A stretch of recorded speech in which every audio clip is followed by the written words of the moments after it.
One of the caveats that I do have some personal information that I did get personally involved in was some information that had to do with the Stargates and Looking Glass, and more specifically the 2012 problem with those projects.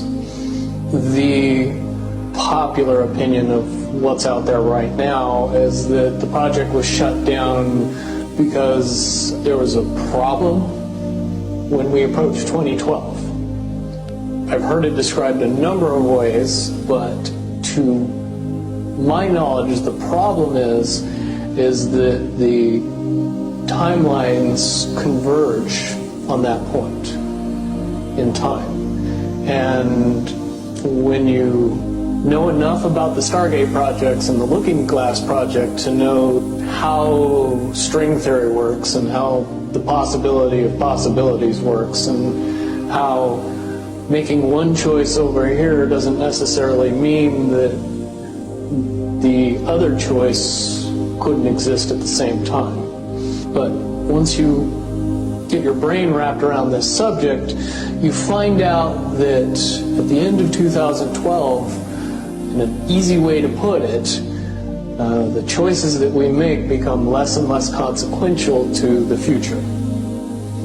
And eventually we're pushed into this bottleneck of time, no matter which choice we make. And that's important to the people that had access to Looking Glass because they would use Looking Glass knowing the choices that they would make and the future would pop up. The big mistake was coming up with the possibility of future. And when we started using a computer to say, well, if we make this choice, it's 79% possible that this scenario happens, and 23% are possible or whatever, using round numbers, that this scenario would happen. The understanding at the time was that was realistic. However, if you go down the road further and free will continues to exercise itself on this game, that 79% possibility sometimes changes very, very fast. But if you look at the situation in a point of time, it seems very realistic that that's the greatest possibility. What happened was people, very smart people, began to figure out that something big was coming up. Something that made it so all the possibilities of all the future scenarios of any choice, any possibility that was fed in and observed through the Looking Glass inherently ended up in the same future. And no decision, no possibility changed past a certain point. That's the big secret.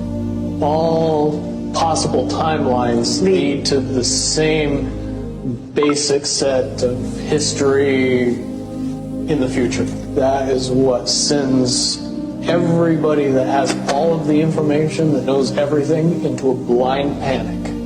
The people that know everything about Looking Glass, that have gotten all the reports and all the information, the elites of the world, probably figured out that that was the end of the game. And nothing could be manipulated beyond that point. When I was in the military, it would have been before '97 when I got in trouble. One of my particular areas that I was amazingly intuitive about is problem solving / mission planning, or more specifically, taking a bad mission and fixing it. Certainly knowing how string theory and possible futures works makes it so you can work your mind very quickly to see the reality of what's happening and decide what decisions need to be made to change it for a particular outcome. At a certain point, after they're done hearing the computer tell them this is what's going to happen over and over and over and over again, all they become focused on is how do we fix it?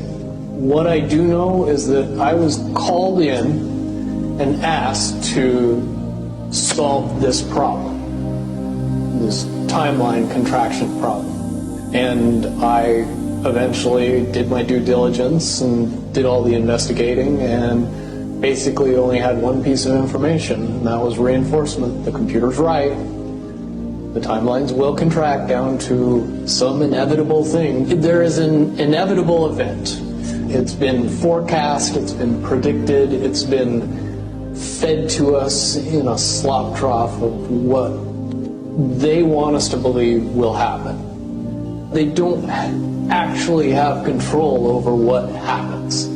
They only have control over the reaction, and it seems that no matter what they try to do to cause their desired reaction, it's going to have an opposite effect.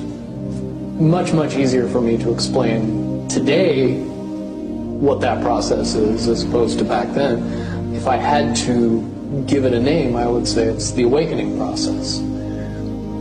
It's an evolution of consciousness that cannot, will not, and no matter what decisions or possibilities are injected into the equation, eventually it all resolves down to us all learning the truth and becoming aware of this massive dam of lies that has been built that keep us from knowing massive volume of information that we should otherwise possess.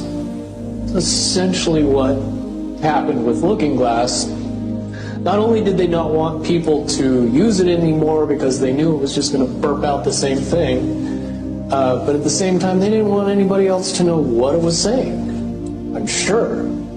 Because that information was a monumental concern when I was in the military about how to prevent this inevitability. Now, at first I thought it was end of the world. Now I see end of the world as end of their world. The biggest cherry on top of all this conversation would be a synopsis to say that if I could convince everybody out there that for all intents and purposes, what we believe to be true eventually becomes true. If somebody convinces us that a major disaster is going to happen in the very near future, a major disaster happens in the very near future. If we don't buy into that fear and accept that there's really nothing that we know is going to happen, and accept of whatever happens, that makes the convergence of the timelines happen as naturally as possible. Any attempts to try to go away from this one inevitable conclusion, I again see as a new beginning, an end of this reality, the beginning of something that we can't even possibly understand based on the level of our beliefs currently. But when all that information comes flooding out, there's going to be no denying what's true and what's a lie or what's illusion. Basically what we're experiencing right now is two master chess players sitting at the board. And one of them looks down at the board and sees that he's in checkmate in 7 moves. And he looks across at his opponent and he knows that his opponent sees it too. So there's no getting out of it. So at this point, the loser can only prolong the game. Both players know the game is over. It's only a matter of time before he does this, and then you're forced to do this, and then he's forced to do this, and eventually checkmate. We, as a race, if we could understand that the game is over, that based on the rules of the game, the bad guys have already lost, the good guys have already won. Yes, there's moves left on the table, but those moves are being forced by the player that is going to win. The only way that checkmate can't happen is